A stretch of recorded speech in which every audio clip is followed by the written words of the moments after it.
kasabihang age doesn't matter ay hindi lang sa ngalan ng pag-ibig nag-a-apply. Dahil kahit sa ngalan ng kalusugan ay pwede rin itong mangyari. Yan ang pinatunayan ng ating inspiring and amazing guest na si Beda Aspurias na sa edad niyang 55 years old ay nakaakyat na ng 145 na bundok and counting. Ano bang motivation ni Beda para ituloy ang kanyang ginagawa? Kahit ito ay mentally and physically challenging sa tulad niyang nagkakaedad na. Sama-sama tayong ma-inspire at ma-amaze sa storya ng ating bisita ngayong umaga dito sa Pinoy Inspiring Amazing Stories.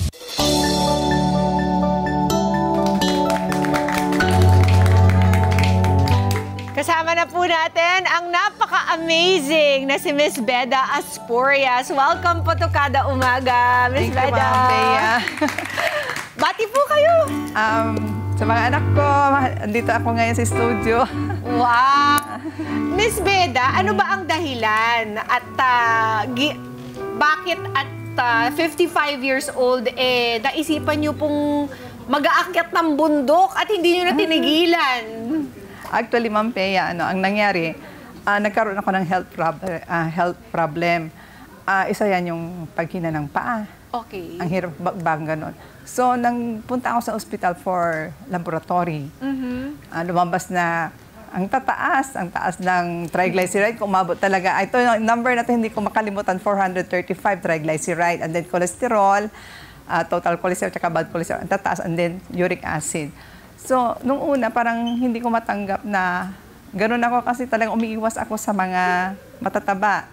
Until nabili ko na lahat ng gamot ko. And then, in 2 weeks time, nag-index card ako para masundan ko siya yung paggagamot.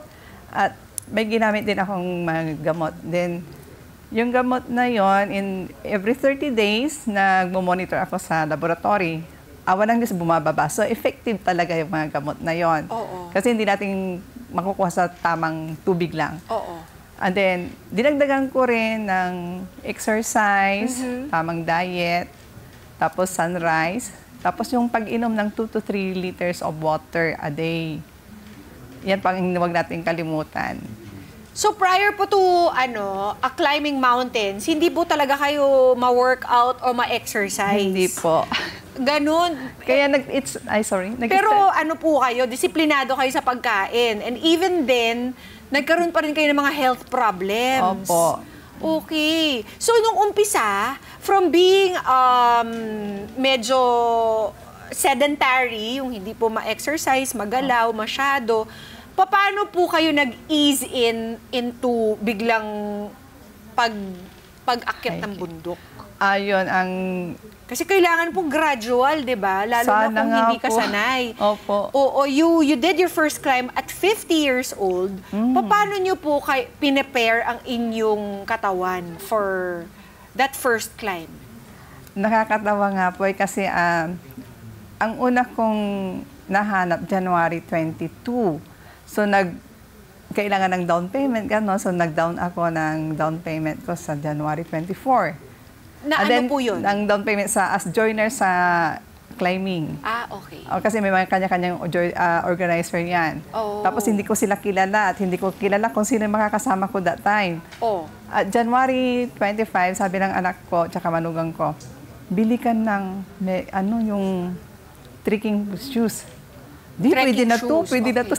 Ikaw lang, baka mamaya mawala yung soul mo dyan. So in short, bumili ako ng trekking shoes ko ng tanghali ng 25 and then 25 ng gabi meet up namin sa Ordaneta. Okay. Pagdating na, pag-pick up sa akin, 2 van kami tapos ang babata ng mga kasama ko.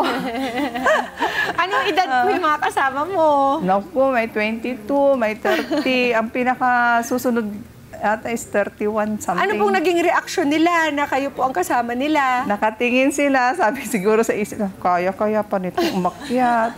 Siyempre, ako yung pinakamatanda eh. Tapos, nagmasid ako doon sa Mount Ulap. Ang daming panindang tungkod. Okay, Mount Ulap is where? Ito, Benguet po. Okay. Yun ang Mother Mountain ko. Then, nagtanong ako, kailangan po ba talaga yung tungkod? Sabi ko. Oo. Pang ilang bundok mo, ma'am? First time po. Oh. So, ilang taon ka na? Buti kung kakayanin mo, sabi nga sa akin. Try ko nga rin po kasi tignan ko yung challenge sa sarili. Kasi nga, pagka ganong edad, karamihan may sakit na. Oo. So, bumili ako ng tungkod sa halagang 50 pesos. Ngayon, nag-umpisa yung hiking, and then, yung mga hindi Gano'ng katagal po yung akyat ng bundok sa Mount Ula? Actually, parang umabot kami ng 8 8 hours? Opo. Nang walang patid? Or meron namang rests in between? Kakain ka lang konti. Kakain Picture, Picture, tapos then, akyat ulit. ulit, o ganon. Eh, syempre, okay, iba na yung, there's this factor na umaakyat ka ng bundok, pero marami ka rin bit-bit. Ay, opo. May kabigatan din. May kabigatan. Lalo pagka 2 liters of water, that is 2 kilogram na. Wow. Plus yung mga dala mo pang pagkain mo. Kamusta ang iyong unang akyat? Nawala ako sa grupo. Nauna sila? Ako nauna. Ikaw nauna! Ako nauna. Hinahanap ko sila. Nadaig mo pa sila. Sige mo palakpakan natin si Miss Beda. Hihiya mo yung mga Oo, yung mga bagets. Opo. Hinahanap ko sila. Tapos may bato kasi pinapag ganun doon. Oh. Tapos sabi ko, sumiksik ako. Akala ko, pwede lang sumiksik. Di sumiksik ako. Tapos may picture na doon, Wow, yung naman. tour guide. Tapos sabi ko, sir, ilan ka? Sabi, akin naman camera. Chat ako, ang dami kong shots. Tapos nung ano lang yun mga... Alam niyo po ba kung gaano kataas yung inakyat niyo? Ilang feet po ba yun? 1,800. MASL yun eh. Basta 1,800 plus. Na? MASL. Meter above sea level po. Oh, wow. So, ang nangyari ganon, Was it very challenging? Ano po Ay, yung, super. Ano po yung mahirap sa ano yung pinaka-challenging na na-encounter nyo sa 145 climbs ninyo, Miss Beda? ang pinakamahirap doon, sabihin ko yung bundok. Opo. Mount Sikap po. Saan to?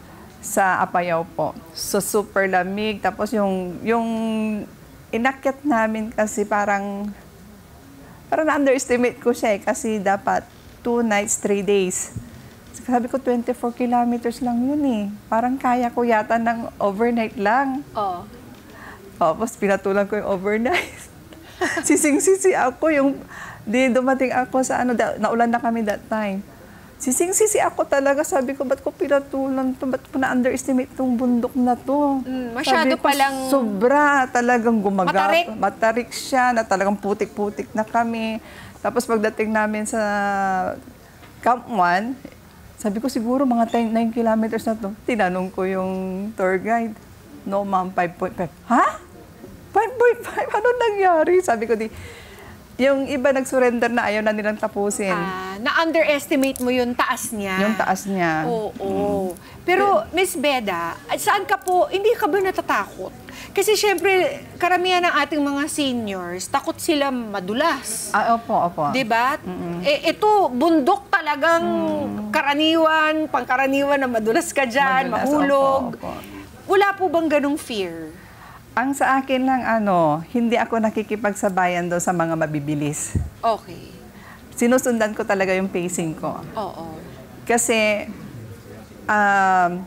lalo pagkaulan, talagang madulas. May mga aakyatin ka na ganito lang yung paa mo, isisiksik mo yung paa mo para lang makatawid ka, kakapit ka sa mga ugat. Wow. Super hirap talaga yung pag-akyat sa... Ayan, tingnan nyo yung mga yan. Nag-vertical ka talaga. Opo. So parang ano na yan, rock climbing na? Parang rock climbing, ganun po. Opo. Grabe. Kaya may tinatawag silang monkey trail. Oo, pero mas... Kasi, ibig sabihin nun, kamay na ang ginagamit? Paa, kamay. Lahat na? Opo.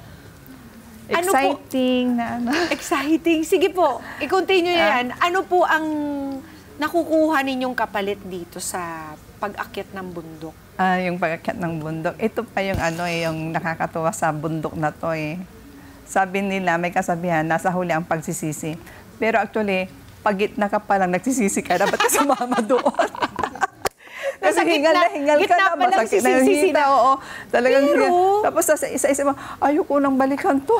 Ayoko nang maakyat ng bundok. Tapos pagdating mo naman sa summit, sa sobrang ganda talaga. May sea of clouds, may maramdaman mo yung fresh air. Para kang na full charge. Di ba, punong-puno tayo ng pollution. Ganon. Ngayon, ang nakakatawa, pagbaba namin, saan ang next? Wow. Saan yung next na bundok na akyatin? Opo. At saka minsan, di ba, Miss Beda, mas mahirap pa yung pababa kaysa sa pataas. Opo. Di ba? Paano ka nagdodoble ingat kapag bumababa ka na? Side view po ako sa naka-side po yung aking sa pagbaba. Tapos kung kailangan gumapang, kung kailangan umupo, gagawin para lang hindi ka padaus-dus na bababa. Oo. Okay. Meron ka mga dinalang mga items dito, Miss Beda. Can we go there? Opo. At tignan natin kung ano-ano ito. Siyempre, Miss Beda, nagsanay ka naman, ano? Diba? Actually, halos lahat niyan. Grabe, ang dami. Ano po itong mga IDs? Ano yan, bagtag. May mga organizer na nagbibigay ng free na bagtag. Okay, ito ay para sa Kawag Trilogy, ang Mount Dayungan, Cinco Picos, at Mount Redondo. Sa Zambales po yan. Sa Zambales. Opo. Ano po yung pinakamagandang naakyat nyong bundok at mga tanawin na na-witness nyo? Isa dyan ang Mount Ulap kasi meron siyang Sea of Clouds. Opo. Tapos Mount Malusong. Basta marami sila, Mount Apo. At ang isang hindi ko makalimutan is Mount Jade. Mount what? Mount Jade po. Saan po yun? Wala po kaming dito, ipapadala pa lang yung certificate namin. Highest mountain in Thailand, Taiwan. Pupunta ka na ng ibang bansa para mamundok. First time po. Bakit po? Bakit po maganda doon? Bilang isang ganitong edad, siyempre, nangangarap ka rin makakita at ma-experience yung snow. May snow? May snow siya, opo. Wow. Yun yung nasa yung last na ko dyan. At dahil po sa pag-akyat ninyo ng bundok, Miss Beda, opo. Kamusta na ang kalusugan nyo? Ay, lalong lumakas po. Ang dami ko lang natanggal. Nagme-maintenance ka pa ba hanggang ngayon? Yung natapos ng 90 days, tapos na rin po ako. No more medicines? Wala na po. Wow! Hanggang ngayon! Opo. Tapos noon 5 years later! Ang ganda-ganda nyo nga po eh. Noon pa, ang dami kong wrinkles. Pag may nakausap ako sa video, anong nangyari sa mukha mo? Bakit? Ang dami mong wrinkles. Kaya talaga. Nakakabigay ng malakas na katawan, pati mga wrinkles medyo nawawala. Opo. Wow! Amazing! So, bawat bundok po pala, binibigyan kayo ng certificate? Hindi lahat po. Pagka mga major clients po yan. Wow! Katulad ng, ano bang highlight natin dito? Mount Apo. Mount Apo. Yes, gano'ng kataas ba yung Mount Apo? Mataas yun talaga, di ba? Highest peak? Opo, highest peak ng Davao, Mindanao. Ito, meron siya dito. Opo. Tapos, ito pong mga... may mga runs. Nagpa-participate na rin po kayo sa mga Virtual run po ito. Fun run? Oo. Virtual run po siya, pero sabi ko doon sa organizer, pwede po yung brisk walking lang po. Kaya pinayagan ako, nagawa ko naman yung 250 kilometers, nagagawa ko siya ng 17 days. 250 kilometers ng paglalakad? Opo. Nagagawa nyo in 17 days? 17 days po. Wow, Miss Beda! Grabe! Challenge. Ano pong next? What's next for you? Nangarap pa rin po ako sa Mount Fuji at saka sa Mount Kinabalu. Wow. Pangarap ko rin po yun. Opo. Malaysia po. Malaysia, sorry. At tapos yung iba pang highest mountain dito sa Pilipinas. Grabe si Miss Beda. Ito po ba ay pwede nating maipayo or ma-recommend sa mga iba pa nating kada na more or less the same age as you? Dito sa sa pag-akyat ng bundok, choice po natin yon. Dapat i-challenge natin ang ating katawan. Huwag nating hayaan na maging tayo yung mahina. Mag-deteriorate. Huwag hayaan ang katawan na mag-deteriorate. Dapat hahanap tayo ng paraan para ito ay palakasin. Hindi naman natin kailangan na maging yung biglaan. Pwede tayo mag-start sa 5 minutes. 10 minutes, ganon. Hanggang sa padagdag ng padagdag. 5-minute what? Na lakad-lakad. Lakad-lakad lamang. Tapos 10 minutes. 10 minutes hanggang sa, baka makarating na rin po kayo ng bundok. Kayo po ba? Ganun lang ang ginawa ng training? Ginawa ko po, opo. Nung muna hindi ko ma-reach yung, pag na-reach ko yung isang poste, hinihingal na ako talaga, grabe. Dati? Opo. Oo. So naglakad ako ng naglakad, hanggang sa nasobrahan ko yung lakad, napunta akong bundok. At ang pinakamataas na naakyat ninyo ay ito pong Mount Apo nga po. Dito sa Pilipinas, Mount Apo sa Mindanao, Mount Madyaas sa Visayas, Mount Pulag sa dito sa Luzon. And then, yung last ko is Sa Taiwan. Mount Jade sa Taiwan po. Wow! Ang galing ni Miss Beda! Thank Ano you sabi po. ng mga anak nyo? Sa totoo lang, yung mga anak ko, noong una, ayaw nilang maniwala yung nanay nila yung umakyat. Hindi akyat yun.